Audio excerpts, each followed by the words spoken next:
Dapat uang saku hingga perlengkapan, bagaimana nasib para anggota komponen cadangan setelah selesai pelatihan?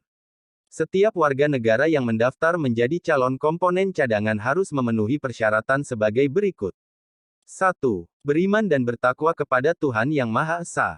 2. Setia pada Negara Kesatuan Republik Indonesia yang berdasarkan Pancasila dan Undang-Undang Dasar Negara Republik Indonesia tahun 1945. 3. Berusia minimal 18 tahun dan maksimal 35 tahun. 4. Sehat jasmani dan rohani. 5. Tidak memiliki catatan kriminalitas yang dikeluarkan secara tertulis oleh Kepolisian Negara Republik Indonesia. Meski sudah memenuhi semua persyaratan, tapi pendaftar juga harus melewati seleksi yang ketat untuk menjadi anggota komponen cadangan. Setelah peserta dinyatakan lolos, mereka nantinya mulai menjalani pendidikan dasar kemiliteran pada pekan keempat di bulan yang sama selama 3 bulan ke depan, tepatnya September tahun 2021. Lantas, bagaimana nasib para anggota Komkat setelah selesai pelatihan?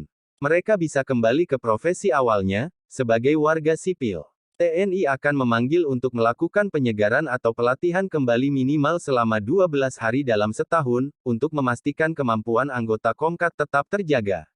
Dan akan dipanggil atau dimobilisasi oleh Presiden melalui persetujuan DPR RI untuk bertugas membantu TNI bila ada ancaman perang atau bencana alam.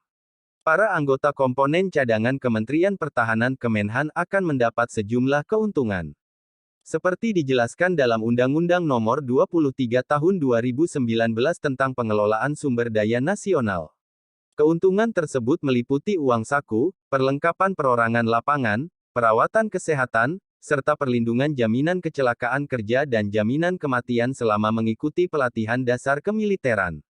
Saat pelatihan, para anggota Komkat akan dibekali salah satu senjata mutakhir buatan PT Pindad yakni SS-2V5A1. Hal ini tentu menjadi kebanggaan tersendiri bagi para anggota Komkat. Bangga juga bila Komkat dibekali senjata canggih yang lebih modern, ringan, memakai teleskop dan laser, kata anggota Komisi I DPR RI Maijen TNI Puren TB Hasanuddin. Meski tak sebanding dengan senjata prajurit TNI yang profesional, SS-2V5A1 memiliki sejumlah kelebihan yang mumpuni. Dilansir dari laman resmi Pindad, senjata varian SS-2V5A1 ini merupakan versi terbaru dari SS-2V5 yang mendapatkan beberapa upgrade untuk meningkatkan performanya. Popor lipat yang menjadi standar pada SS-2V5 diganti dengan popor model teleskopik.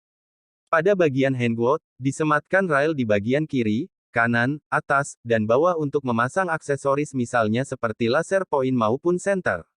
Sementara pada rail bawah, sudah terpasang sebuah vertical foregrip yang dapat menambah ergonomi dan kenyamanan dalam penggunaan senjata.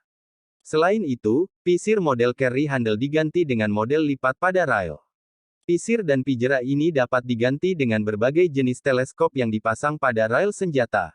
SS-2V5A1 memiliki ukuran kaliber 5,56 x 45 mm dengan berat tanpa peluru 3,35 kg, dan jika dengan penuh peluru 3,71 kg. Dengan panjang 755 mm atau 75,5 cm, senjata api ini memiliki jarak tembak efektif sejauh 200 meter menggunakan peluru ordinary ball cartridge MU5TJ atau SS-109, blank cartridge MU5H. Dalam aturannya, ada konsekuensi hukum bagi mereka yang melanggar ketika bergabung komponen cadangan. Termasuk, sanksi itu berupa diberlakukannya hukum militer. Dalam pasal 49 ayat 2 UU PSDN, terdapat sejumlah aturan yang mempunyai konsekuensi pemberhentian tidak hormat bagi mereka yang melanggar. Antara lain, A. Menganut, mengembangkan serta menyebarkan ajaran atau paham yang bertentangan dengan Pancasila dan B. Menjadi anggota dalam organisasi terlarang berdasarkan putusan pengadilan yang telah memperoleh kekuatan hukum tetap dan, atau peraturan perundang-undangan.